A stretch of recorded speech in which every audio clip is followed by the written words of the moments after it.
Bonjour à tous. Alors tout d'abord, j'aimerais vous souhaiter joyeux Noël, bonne année, tout ça, tout ça. Enfin bref, on s'en fout, on est là pour parler code. Mais tout d'abord, j'aimerais vous expliquer rapidement pourquoi j'ai pas fait de vidéo, enfin pendant 9 mois.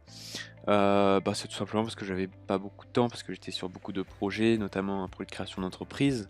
Et du coup, j'ai pas réussi à trouver le temps, mais aujourd'hui, j'essaye de reprendre.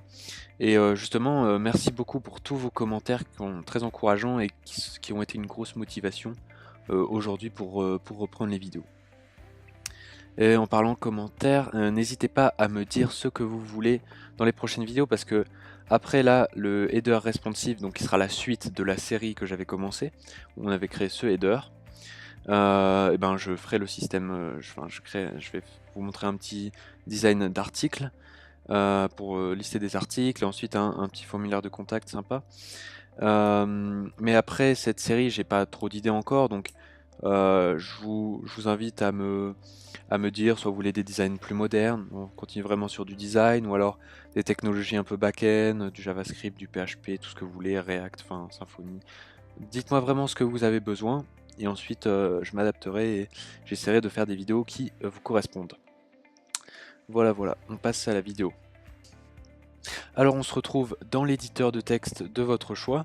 Personnellement j'utilise ici Visual Studio Code, hein. C'est un éditeur de texte vraiment sympathique avec pas mal d'extensions et des thèmes, c'est sympa, je vous le conseille. Donc on reprend le fichier index.html, enfin même tout le dossier du site que vous avez normalement si vous avez vu la première vidéo. Et je vais commencer par faire un point rapide sur le responsive, qu'est-ce que c'est et qu'est-ce qu'on va faire. Donc le responsive, c'est quand vous allez réduire la taille de votre écran, donc notamment en utilisant un téléphone, ou un iPhone ou quoi, et ben vous voyez ici ça se casse. Et le but, ça se casse partout même, hein, une fois qu'on est vraiment réduit. Et le but, ça va être vraiment, et pas que pour le header, hein, pour tout le site, faut s'occuper du responsive. Il faut adapter le site pour les téléphones. Donc il y a un travail au niveau du code à faire pour rendre tout ça agréable, même sur un téléphone. Et donc nous, ce qu'on va faire pour le menu, là, ça va être de créer un menu hamburger, ça s'appelle. Donc vous allez voir, c'est les trois petites barres. Et quand on clique dessus, paf, c'est bien optimisé pour le téléphone. C'est un menu, je pense que vous avez l'habitude d'utiliser sur téléphone, enfin, vous allez voir. De toute façon, j'ai fait la toute première vidéo de la chaîne. Normalement, si vous regardez, et ben voilà, je fais un header responsive, enfin un menu responsive. Donc, si jamais vous voulez un peu plus d'informations, je vous invite à aller la regarder. Donc, tout d'abord, on commence par, justement, je viens de vous le dire, ce petit hamburger. Donc, au niveau de la navbar ici, donc je reprends un peu le code, hein, donc voilà, vu que ça fait quand même longtemps que j'ai fait la dernière vidéo. Donc, au niveau de la navbar, on va créer un toggle. Donc, ça va être notre hamburger en fait, hein. Avec un span, hop, toggle, si je sais plus écrire. Ah oui aussi parce que je me suis cassé le bras donc c'est pas très agréable d'écrire sur un clavier mais bon ça va. Je me débrouille. Mais bon, si jamais il y a quelques bugs c'est normal. Hop donc ici on va faire le responsive à partir de cette ligne là. Voilà on met un petit peu d'espace quand même pour styliser ce toggle. Enfin quand je dis toggle c'est hamburger, hein, vous comprenez. Ça n'a pas vraiment de sens. Hop. Donc on lui donne une taille, hein. Hop, une hauteur. Allez, hop. J'avoue que le code est sensiblement similaire à la première vidéo, comme je vous le dis tout à l'heure. Parce que c'est comme ça. Parce que ça reste du responsive. Et alors du coup, pour l'instant on va pas voir ce qu'on fait, hein. C'est juste vraiment du code. Oh là ça marche même plus. Génial. Je fais une coupure 2 secondes et je reprends le fichier. Et voilà, c'est bon, c'est le bon fichier, c'est repris. Pas de problème. Donc là, comme vous pouvez le voir, ça s'est décalé parce qu'on a rajouté notre toggle ici et que notre navbar c'est une flexbox si je dis pas de bêtises. Et du coup, forcément, ça s'adapte. Donc, mais bon, ça, de toute façon, le code qu'on marque maintenant, ça va servir après, vous allez voir. Donc là, on va se servir du span, navbar, toggle icons. C'est notre span qui va contenir les trucs du hamburger. Donc, un display block. Une 800%, donc il prend toutes les icônes, les barres prennent toute la taille des 40 pixels ici. On va mettre la taille de la barre, on va la mettre à 3 pixels. J'aime bien mettre un border radius, comme ça c'est un petit peu doux sur les côtés.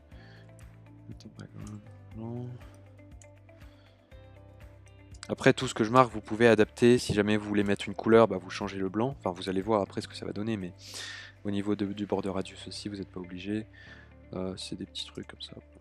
Hop. Alors, et là on va tout de suite voir une barre qui s'affiche. On est d'accord. Nous on en veut 3 pour que ça fasse un hamburger. Qu'est-ce qu'on va faire? On va utiliser les before et after. Donc pointer navbar, toggle icons, before, virgule pareil, ok, after.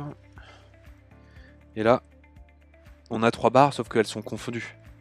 On les voit pas, je pourrais vous les montrer à la console, mais voilà. Donc maintenant on va les séparer. D'ailleurs, non, pour l'instant, pour que ces barres s'affichent, il faut qu'on donne un content. Parce que ça marche comme ça, le before et l'after, il faut un content. Et là, on les voit d'ailleurs, on les voit, elles sont toutes groupées.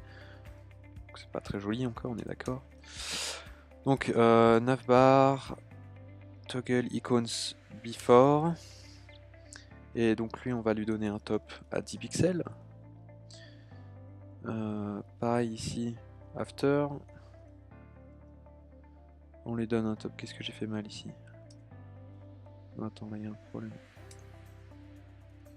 Top 10 pixels et ici moins 14. Et là normalement c'est la bonne distance qu'il faut. Voilà, vous voyez de quoi je veux parler au niveau du hamburger? Ça va être ça qui, quand on va être sur iPhone, on va cliquer dessus et là notre menu va s'afficher.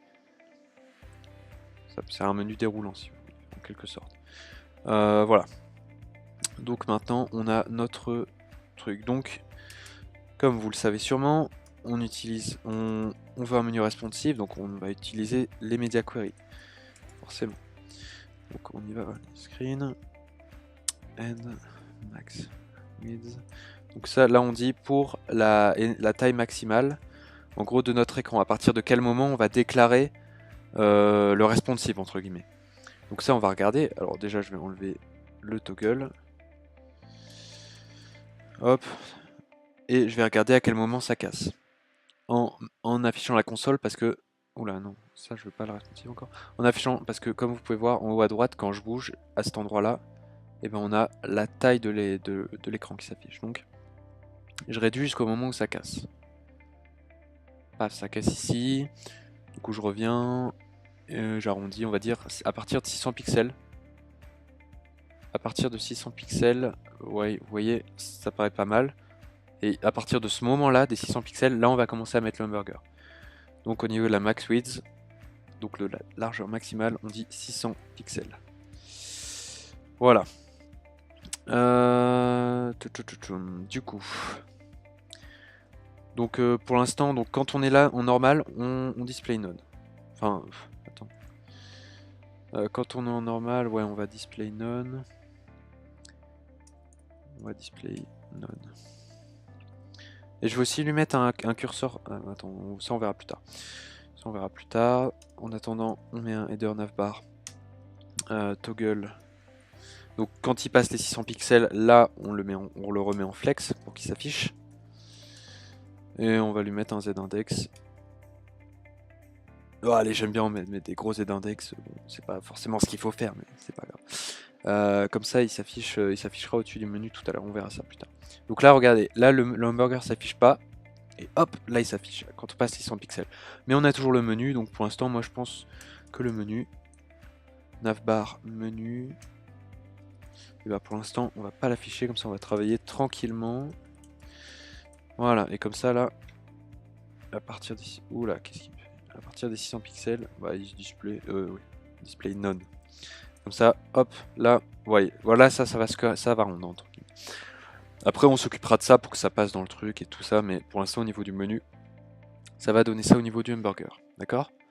Donc encore une fois, vous modifiez la couleur, l'image derrière, vous modifiez ce que vous voulez, c'est votre site.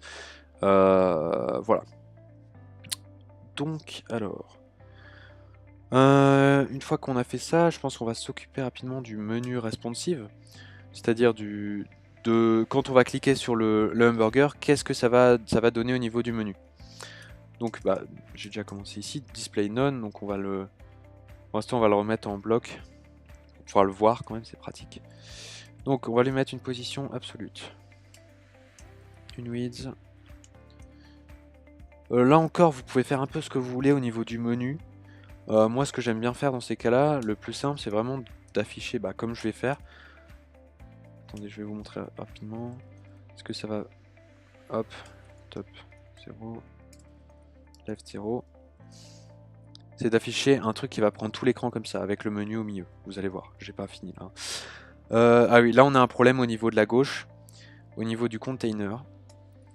Donc on va modifier aussi le container quand on va passer en mode responsive. Le container c'est ce qu'on avait mis dans la base. C'est ici, c'est ce qui disait... c'est ce qui disait que, en gros, qu'il faisait des marges sur les côtés. Donc là, on va enlever ces marges. Donc en mettant une 800%, et à la place, on va mettre un padding pour avoir toujours des petites marges sur les côtés. Padding 20 pixels, 0. Hop. Ça, on a un padding sur les côtés. Et que là, vous voyez que notre hamburger, il est coupé en deux. Ça, c'est simplement parce que j'avais oublié dans le premier tuto de définir une règle quand même assez importante au niveau de... Après ça dépend de la façon dont vous codez, mais moi la façon dont je code c'est en suivant cette règle, c'est-à-dire on a un box sizing border box au niveau de tous les éléments. Donc l'étoile c'est pour désigner tous les éléments de la page. Voilà. Et hop, elle se remet bien comme il faut. Voilà, voilà. Donc là le fond rouge, le gros fond rouge, en gros ça va être quand on va cliquer sur le menu. Bien sûr ça sera pas rouge, hein. D'ailleurs, je vais le mettre directement de la couleur de notre bouton orange. Voilà. Ensuite, je vais pas mettre un display block, je vais mettre un display flex. Comme ça, ça va être centré. Un flex direction column. Donc comme ça, ils vont être en colonne. Justify content center, c'est pour centrer. Align items center, encore une fois pour centrer. On centre tout. Paf, tout est au centre. Et ensuite, là, les liens sont un petit peu groupés sur eux-mêmes. On va un petit peu séparer tout ça, menu link, c'est ça, ouais c'est ça. On va mettre un margin de 20 en hauteur, est-ce que c'est trop? Alors ça marche pas.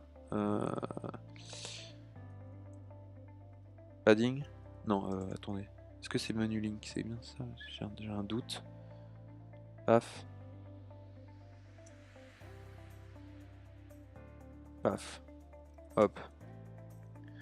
Margin 20 px. Voilà, il sépare. Je vais vraiment être que sur la hauteur. Bah.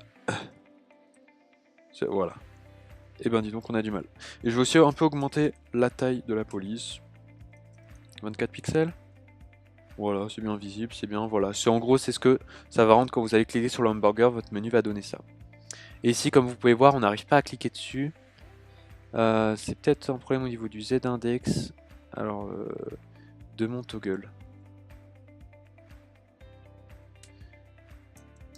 Voilà. Et là... Attendez, c'est parce que j'ai mis ici... Bah, je l'ai déjà mis ici, le Z-index à 1000. C'est parce que j'ai pas mis la position relative, je pense. Ça devient intéressant. Alors déjà, je vais mettre un cursor pointer. C'est pour... Ça nous donne envie de cliquer quand... Voilà, vous voyez, là ça marche. On a le petit curseur de la main qui s'affiche et qui nous donne envie de cliquer quand on passe dessus. Hein. Simplement. Donc, le problème c'est qu'on va pas rester comme ça tout le temps. Hein. On est bien content d'avoir ce menu là, mais on aimerait pouvoir avoir la page qui s'affiche derrière nous. Donc ce que je vais faire ici, c'est que je vais faire au niveau du menu un transform. Translate Y, ça veut dire que ça va translater de manière verticale à 100% ou à moins 100%, je pense. Ça va partir du haut, ça va venir vers le bas. Donc voilà, là il est caché en haut en fait. Là, il a translaté d'ici vers le haut. Paf, il est au-dessus de la page, on le voit pas. D'accord, parce que je pense que j'ai mis un overflow hidden. Bon, je vais quand même rajouter un overflow hidden au cas où. On a besoin de cacher voilà, la page. Ouais, je vais faire ça, je pense. Non, overflow. Non, je vais pas faire ça, ok. Tant pis, on verra plus tard.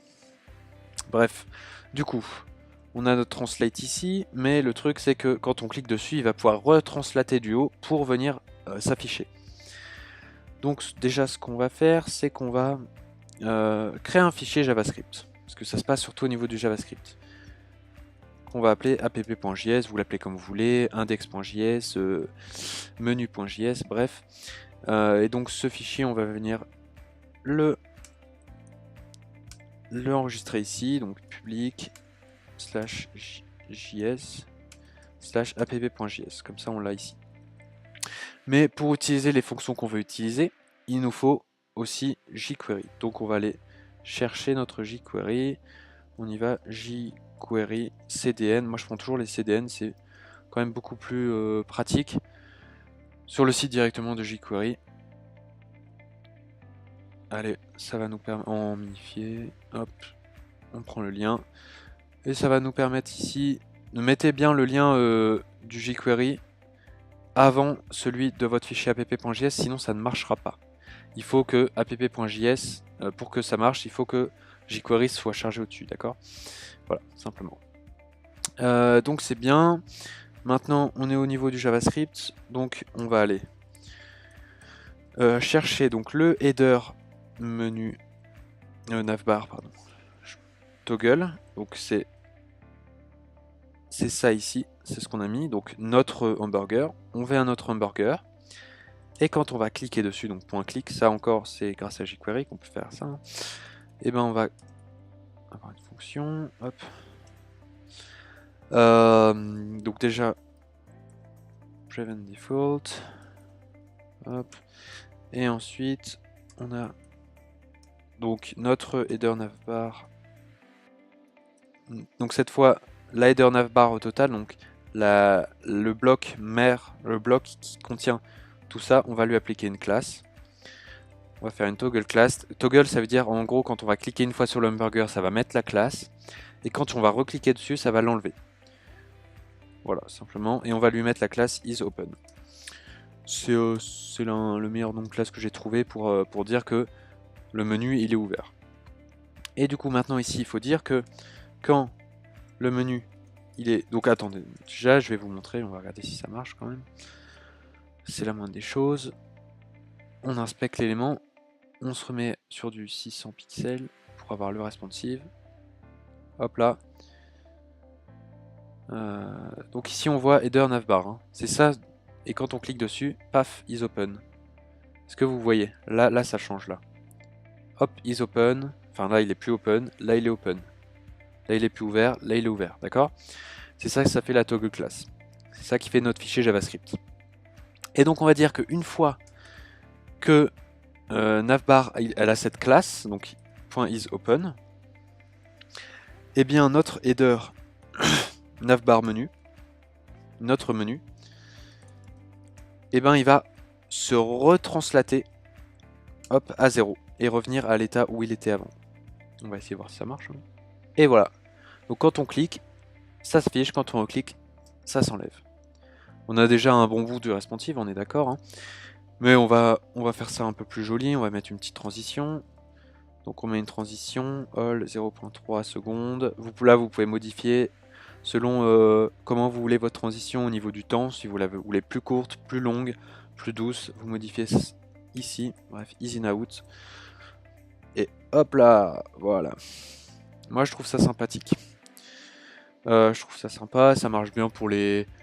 Dans tous les cas de tous les menus que vous avez, vous faites ça pour un téléphone. Après vous pouvez avoir des choses plus complexes, ça peut s'arrêter à la moitié, ça peut aller verticalement, horizontalement, s'arrêter à la moitié pour qu'on voit un bout de votre page, etc. Il y a plein de cas à faire.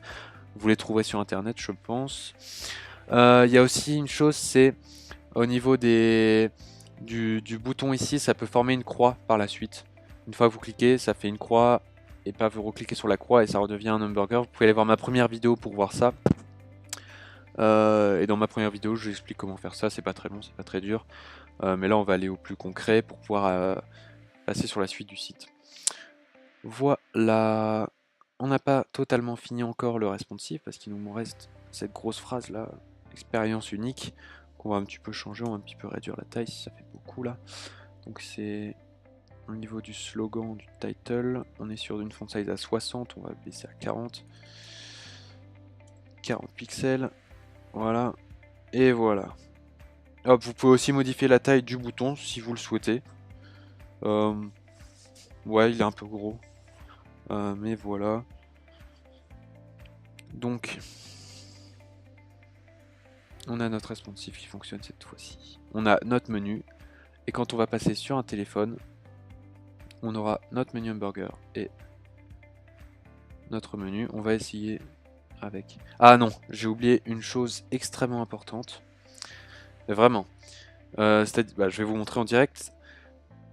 Vous pouvez avoir le responsive en inspectant quand vous êtes sur Google Chrome et avoir cette sorte de simulation de téléphone. Donc là, je simule que je suis sur un iPhone 5. Et vous voyez, notre site, il est vraiment comme sur un ordinateur. Tout est wrapped ici. Et ça va pas du tout. Vraiment pas. Il faut rajouter une balise méta que j'aurais dû mettre dès le début, mais que j'ai pas mise. Qui est simplement une méta au niveau du viewport. Voilà.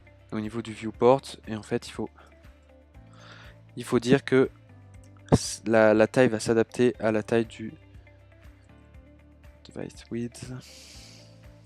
J'essaie de pas faire d'erreur. Bon. Scale est égal à 1.0. Et voilà. Et donc maintenant, regardez, la même page, elle va s'adapter et on va avoir notre responsive. Surtout ajoutez-le. Et voilà, là, regardez, c'est vraiment comme si on était sur un iPhone 5.